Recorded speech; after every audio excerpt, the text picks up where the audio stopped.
Welcome to The Explainer. Today, we're tackling a huge question, one that gets to the very heart of faith. What is it that actually, truly pleases God? Is it all the big, showy things we do, the sacrifices, the grand gestures, or is it something else entirely? Let's dive in. So the sermon just throws this question right out there. It really makes you stop and think, doesn't it? We often assume that doing religious things, giving offerings, fasting, is what it's all about. But what if that's not the whole story? What if we've been kind of missing the point? And that leads us right to the central theme of this whole message. And honestly, it's a game changer. The idea is this: just listening and then doing what God says is worth more than any offering, any grand sacrifice you could possibly make. It's that simple and that profound. Okay, so this one line right here, this is the foundation for everything we're talking about.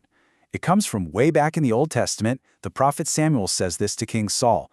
And it's not just some friendly advice. He's laying down a fundamental rule about what worship really is. So let's get into the story behind it, because it's a big one. All right, so here's what happened. King Saul, he wins this big battle, and he thinks, you know what would be a great idea? I'll save the best of the animals and offer them up as a sacrifice to God. I mean, on the surface, that sounds pretty good, right? Super religious. But here's the catch. God's command was crystal clear. He said, destroy everything. Saul basically ignored a direct order and substituted his own better idea of worship. And boom, that's our first big example of getting it wrong. Now, let's flip the coin. To show us what it looks like to get it right, the sermon points us to Abraham. He's held up as the gold standard of obedience. And believe me, his faith wasn't tested with easy stuff. It was put through the fire in some really intense, painful ways, which makes him the perfect person to study if we want to understand what it means to actually listen. And the sermon really hammers this point home. This was not easy. We're not talking about simple, everyday choices here. For Abraham, obedience meant being asked to do things that would literally shatter his life, to give up the very things he loved most. So you can see how this escalates. It starts with step 1, leave your home, leave your family. Okay, that's huge. Then step 2, send away your first son, Ishmael. Wow. And then step 3, the absolute most heart-stopping command you could imagine, sacrifice Isaac, the son he'd waited for his whole life. Each step just raises the stakes, demanding more and more trust and costing him more and more.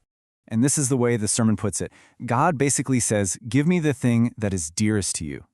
It zeroes in on the fact that this wasn't just some random test.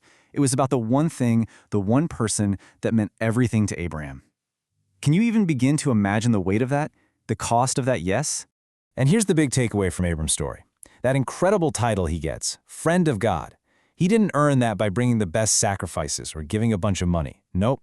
It was forged in the fire of his obedience, his willingness to listen, even when it was impossibly painful. Their relationship was built on a foundation of trust, not just going through the motions. Okay, so we've seen the ideal in Abraham. Now the sermon pivots and looks at the flip side. All those religious things people do that are basically hollow because the heart isn't in it. There's no love, no real desire to listen to God.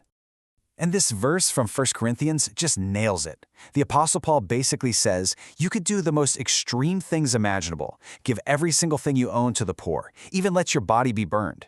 But if you don't have love, if your heart isn't right, it's all for nothing. You gain zero, absolutely nothing. So here you can see the two paths laid out side by side. On the left, you've got the empty stuff, things people do out of habit or maybe guilt.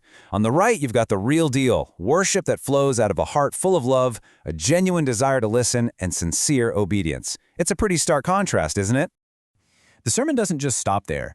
It also gives us a pretty chilling warning about, making big dramatic promises to God without actually listening first. And that brings us to this really tragic story of a guy named Jephthah and a vow he should never have made. Okay, so get this. Jephthah is this mighty warrior, and he's on the brink of a massive battle. He's probably feeling the pressure, the adrenaline, and in that heat of the moment, he makes this crazy vow to God. He says, look, if you give me the win, I swear I will sacrifice whatever comes out of my house to greet me first. The sermon just calls this speaking nonsense. It was totally impulsive, with zero thought about the consequences. So he wins. He comes home a hero.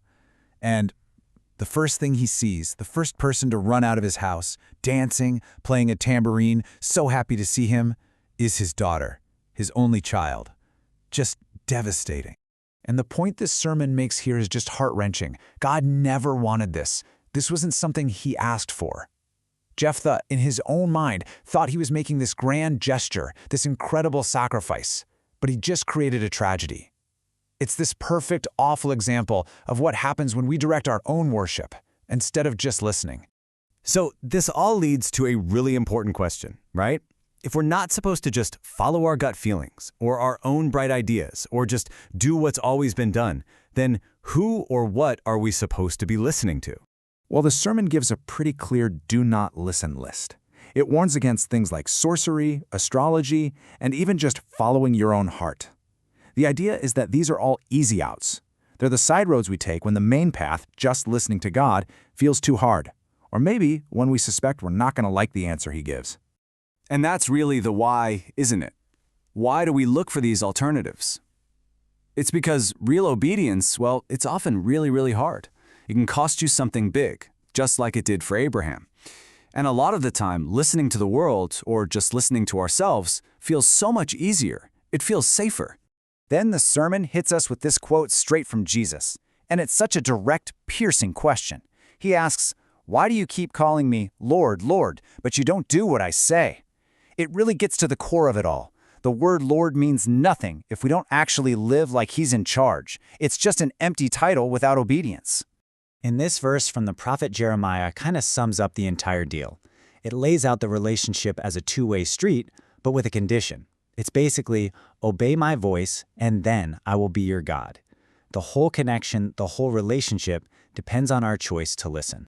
So where does this all leave us? After looking at Saul and Abraham and Jephthah, the sermon's big conclusion is this. The greatest thing you can possibly offer God isn't something you can hold in your hand.